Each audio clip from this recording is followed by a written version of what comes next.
नमस्ते। ओवरव्यू में आपका स्वागत है। हमेशा की तरह 3 प्रश्न। पहला, क्या न्यायालय रोक पाएगा सरकारी बुलडोजर? दूसरा, क्या जिग्नेश मेवानी की गिरफ्तारी जवाब है कुमार विश्वास के संबंध का? तीसरा, क्या रामदेव, आप वो लाला बोलिए या बाबा बोलिए, जो भी उनको, कानून का उल्लंघन कर फिर बच जाएंगे? इन पे विस्तार से आपसे चर्चा करूं उससे पहले आपसे फिर एक बार पुनः आग्रह, चैनल को सब्सक्राइब करें और अगर हो सके तो चैनल की मेंबरशिप ले लें। मेंबरशिप लेने से एक निश्चित रकम हर महीने आपको हमें सहयोग के रूप में देनी होगी, लेकिन अगर आप हर महीने का कमिटमेंट नहीं करना चाहते हैं तो वन टाइम एक बार भी हमारी आर्थिक मदद कर सकते हैं। इसकी हमें आवश्यकता है क्योंकि इससे चैनल को ठीक से चलाने में हमें आसानी रहती है। तो सबसे पहले बात कर ले रहे हैं, क्या न्यायालय रोक पाएगा सरकारी बुलडोजर? जहांगीरपुरी इलाके में दिल्ली में बुलडोजर की कार्रवाई हुई, उसका बैकग्राउंड मैं बता दे रहा हूं और फिर आज कोर्ट ने उसको कितनी सख्ती से उस पर अपनी टिप्पणी की है वो भी बताऊंगा। 16 अप्रैल को हनुमान जयंती थी। उस दिन एक शोभा यात्रा निकली। इस शोभा यात्रा की कोई परमिशन वीएचपी या बजरंग दल वालों ने नहीं ली थी।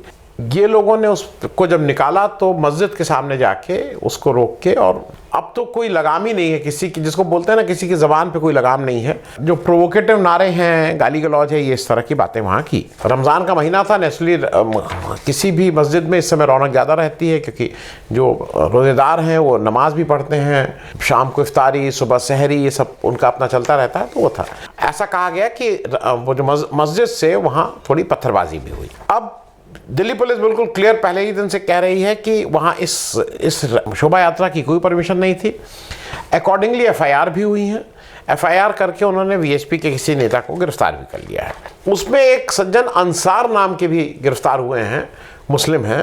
वो, अगर आप लोगों ने वीडियो देखा होगा, वो पिस्तौल एक दिख रही थी, वो पिस्तौल लेके कुछ हवा में लहरा रहे थे, ऐसा कहा जाता है। और अंसार जी के ऊपर तरह तरह की कार्रवाई, मैं उस डिटेल में अभी नहीं जा रहा हूँ। इसके बाद क्या हुआ कि जो बीजेपी के जो अध्यक्ष थे पार्टी के, उन्होंने वहाँ के मेयर, नॉर्थ दिल्ली के मेयर को दंगाइयों पर बुलडोजर चला के उन पर कार्रवाई करने की बात कही। मेयर ने तुरंत आदेश, इस पर तुरंत उनको लगा आदेश दिया और बुलडोजर चला के ये सब जो भी उनके बनी हुई इमारतें थी उसको गिराने का आदेश दे दिया। इसके अगेंस्ट जमायत उलमा हिंद जो है नाम की एक संस्था सुप्रीम कोर्ट गई और 20 तारीख को, बुधवार को, दुष्यंत दवे और प्रशांत भूषण जी इनकी तरफ से खड़े हुए और सुप्रीम कोर्ट ने सुबह करीब 10 साढ़े 10 बजे जैसे ही कोर्ट बैठी थी, तुरंत उसने इस पे स्टे लगा दिया कि ये अभी बुलडोजर और ये बुलडोजर की और तोड़फोड़ की कार्रवाई अभी नहीं होगी, तब तक स्टे है, जब तक हम इसको सुन ना लें। लेकिन जो सुप्रीम कोर्ट का ऑर्डर था, दिल्ली में का ही ऑर्डर था, दिल्ली में ही कार्रवाई हो रही थी, उस पर कंप्लाई नहीं किया गया।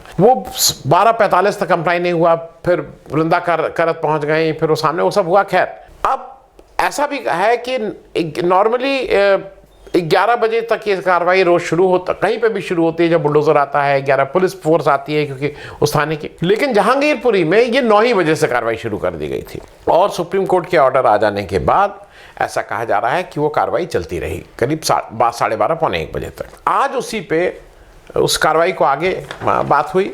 सुप्रीम कोर्ट की बेंच, जिसको जस्टिस एलन रॉ लीड कर रहे थे, उस बेंच ने ये बात सुनी। दुष्यंत दवे जो पिटिशनर की तरफ से थे, उनकी 2-3 उन्होंने मेन बातें उठाई हैं, मैं डिटेल में नहीं जा रहा हूं। उन्होंने कहा कि भाई बीजेपी के प्रेसिडेंट के पास ये कौन सा अधिकार है, कौन सी एग्जीक्यूटिव पावर है या लेजिस्लेटिव पावर है कि उनके लेटर पे जो मेयर साहब हैं, जो इलेक्टेड रिप्रेजेंटेटिव हैं, वो तुरंत कार्रवाई करने लगे बिना जांच पड़ताल के। दूसरा, वो कह रहे हैं कि जिन लोगों की इमारतें गिराई गई हैं उनको कोई नोटिस उनको नहीं इशू कर गई। भाई ठीक है, आपको इमारत गिराना है, कुछ भी करना है तो नोटिस तो दीजिए, उसको अपनी बात कहने का भी तो मौका दीजिए। दुष्यंत दवे ने यह भी बताया कि दिल्ली में कुल 731 अनऑथराइज कॉलोनीज हैं। उनका कहना यह है कि आप एक कम्युनिटी विशेष को ही क्यों टारगेट कर रहे हैं, ये उन्होंने कोर्ट के सामने अपनी दलील रखी। उन्होंने ये भी बहुत स्पष्ट शब्दों में कहा कि साउथ दिल्ली में जैसे गोल्फ लिंक्स हैं, सैनिक फार्म्स हैं, ये सब में अगर आप कहना हर दूसरा घर, उन्होंने कहा, में कुछ ना कुछ अनऑथराइज कंस्ट्रक्शन है। अनऑथराइज्ड हैं, वहाँ पे कोई कार्रवाई आप नहीं करते हैं। आप एक धर्म विशेष के लोगों को, एक कम्युनिटी विशेष के लोगों को आप टारगेट करते हैं। ये बात कपिल सिब्बल भी आज प्रेजेंट थे कोर्ट में, उन्होंने भी ये बात कही। ये और दुष्यंत दवे ने ये भी कहा कि ये मेयर ने खुद कहा था कि 11 बजे करीब उनका अपना कहीं बाइट है कि 11 बजे उन्होंने कहा था हाँ सुप्रीम कोर्ट ने ऐसा कह दिया और ये कार्रवाई रुकनी चाहिए, उसके बाद भी नहीं रोकी जा रही थी। अब जरा सुन लीजिए, जो मतलब कभी कभी भी लगता है कि देश के सर्वोच्च पदों पर बैठे हुए लोग अपने छोटे मोटे फायदे के लिए कैसी बातें करते हैं। सॉलिसिटर जनरल साहब तुषार मेहता साहब हैं, गुजरात से आए हैं, बाकी इनके बारे में क्या कहना।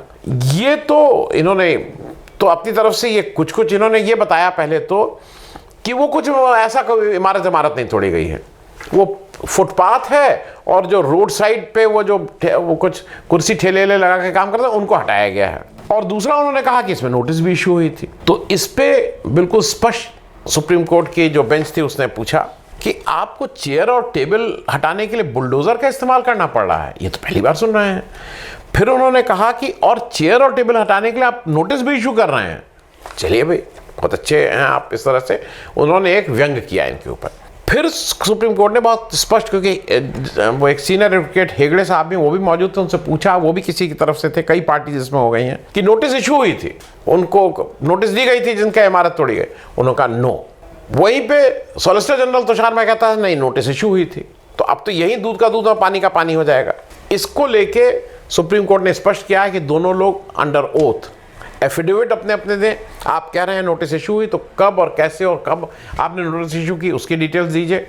आप कह रहे हैं नोटिस नहीं इशू हुई, आप भी अपना वो दीजिए, एफिडेविट दीजिए। और क्योंकि झूठ बोलने में तो अब जिसको महारत हासिल होगी, जो कई लोग तो झूठ बोलने से डरते नहीं है ना, ऐसे बहुत से लोग देश में, बहुत से नेता हैं, बहुत से लोग हैं जिनको झूठ बोल के निकल जाते हैं और उनको कोई दिक्कत नहीं है। तो यहाँ पे अब उसको 2 हफ्ते बाद सुनेंगे, लेकिन तब तक स्टे है। और यही नहीं है, वो शायद उसमें कहा गया कि पूरे देश में इस तरह की बातें हो रही हैं, बुलडोजर चलाया जा रहा है। सुप्रीम कोर्ट ने की तरफ से यह है आश्वासन कि थोड़ा धैर्य रखिए, 2 हफ्ते बाद जब डिसीजन आता है तो शायद ऐसा उम्मीद है कि वो इस पर भी कुछ ना कुछ ज़रूर बात करेंगे। अब मैं जरा दूसरी बात कर लूँ जिसके बारे में मैं कह रहा था कि जिग्नेश मेवानी की कल गिरफ्तारी हुई और सुबह कुमार विश्वास जी को सम्मन आया। अब ये हुआ क्या, ये जरा समझ लीजिए। पंजाब पुलिस कल सुबह कुमार विश्वास जी और अलका लांबा जी का सम्मन लेके आ गई। ये रोपड़ थाने में अभी कोई शायद 12 अप्रैल को एक FIR हुई है। हवाला वो दिया जा रहा है जब कुमार विश्वास, अगर आपको याद हो, इलेक्शन से जस्ट पहले, पंजाब इलेक्शन से जस्ट पहले उन्होंने बताया था कि केजरीवाल कितने खालिस्तानी समर्थक हैं। और उन्होंने ये भी हवाला दिया था पर्सनल बातचीत का कि केजरीवाल ने कहा था कि अगर कभी ऐसा मौका हुआ कि पहला पूर्ण राज्य का दर्जा मिला तो या तो मैं पहला चीफ मिनिस्टर होऊंगा, नहीं तो मैं इसका प्राइम मिनिस्टर होऊंगा। उनको एंटी नेशनल और राष्ट्र के अगेंस्ट करने वाला पूरी तरह से इन्होंने, कुमार विश्वास ने स्टेटमेंट दिया था। अब उसी को लेके दिल्ली पुलिस आई है, उसने सम्मन दिया है इनको, 26 अप्रैल को इनको रोपड़ में हाजिर होना है। लेकिन इसको लेके इतने ज़्यादा सुबह एक्साइटेड हो गए कुमार विश्वास कि मार ट्वीट करने लगे, घर पे पुलिस का छापा, पुलिस आ गई, पुलिस आ गई, पुलिस आ गई, छापा मार दिया। तो उस पर चुटकी लेते हुए जो नरेश बलियान हैं आम आदमी पार्टी के, उन्होंने कहा कि भाई आप, उन्होंने लिखा है अपना कि आप कुमार विश्वास से कि आप कांप रहे थे, तो आप कांप क्यों रहे हैं? अरे भाई, आप वो जो उन्होंने खालिस्तान समर्थक होने की बात कही, आपने कहा उनके बाद उनकी अपना बयान दीजिए और कांपना बंद करिए। लेकिन ये सबको पता है कि कहीं इनडायरेक्टली कुमार विश्वास जी जब उस समय भी किए थे तो वो एक उनका सॉफ्ट कॉर्नर बीजेपी के प्रति है जो अब छुपा नहीं है कहीं से भी। अब ये सब तो हुआ सुबह। अब अगर ये सुबह अपने किसी आदमी के साथ हो गया है तो पुरानी पिक्चरों में आप नहीं देखते थे कि अगर साथ हो गया तो फिर मुझे कुछ ना कुछ तो बताना ही, तुमने अच्छा मेरे आदमी के साथ किया तो मैं अब तुम्हारे आदमी के साथ।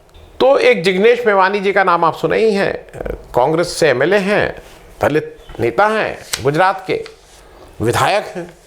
उनके ऊपर उन्होंने एक 18 अप्रैल को एक ट्वीट किया था।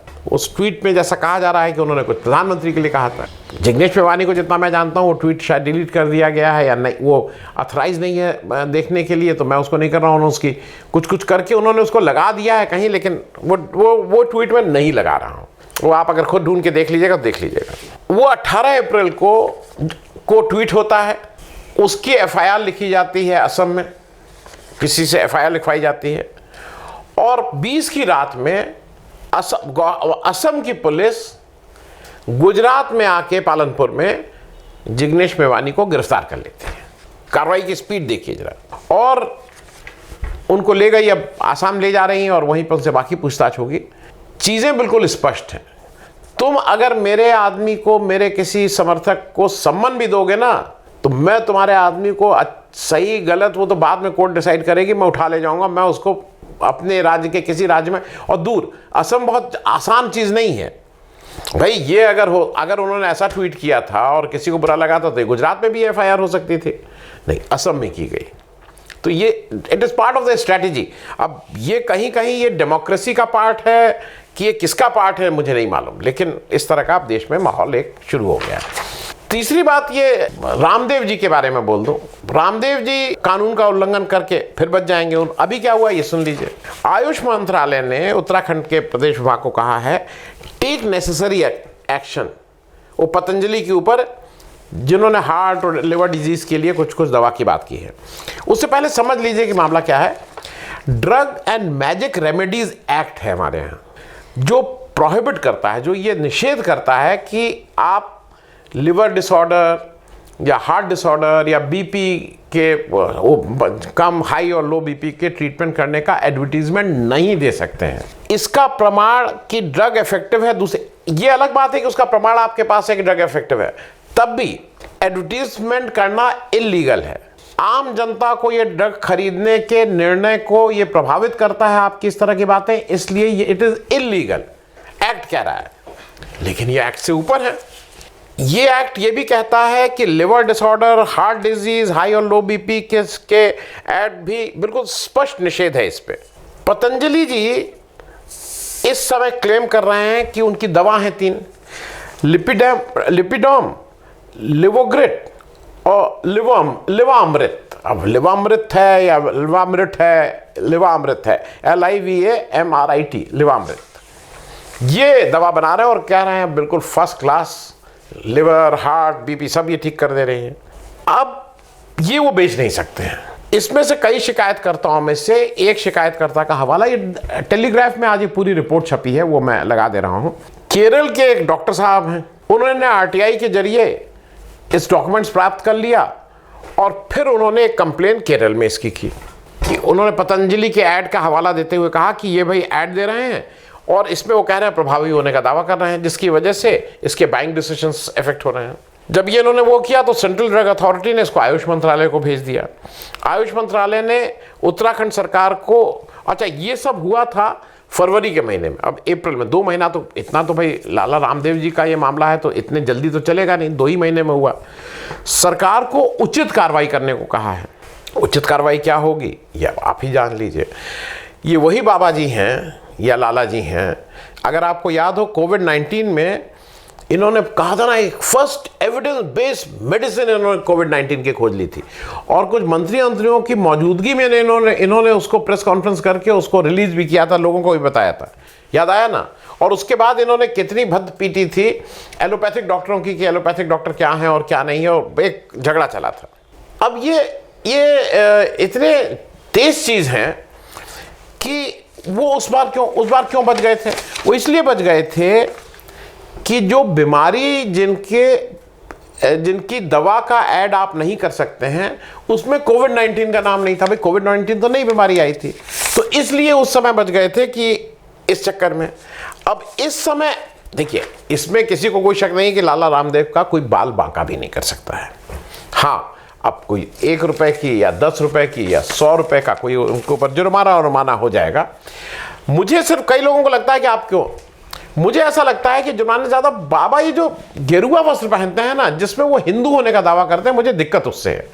मुझे बाबा जी, लाला क्या बाबा जी मुकेश अंबानी को पछाड़ के दुनिया के सबसे अमीर आदमी हो जाए, हम लोगों को अच्छा लगेगा कि हमारे यहाँ का भी कोई ऐसा आदमी हुआ। लेकिन ये जो बाबा हिंदू ये सब जो करके एक कहीं ना कहीं उस आड़ में करते हैं, वो मुझे उससे थोड़ी शिकायत भी है और तकलीफ भी है। Thank you so much.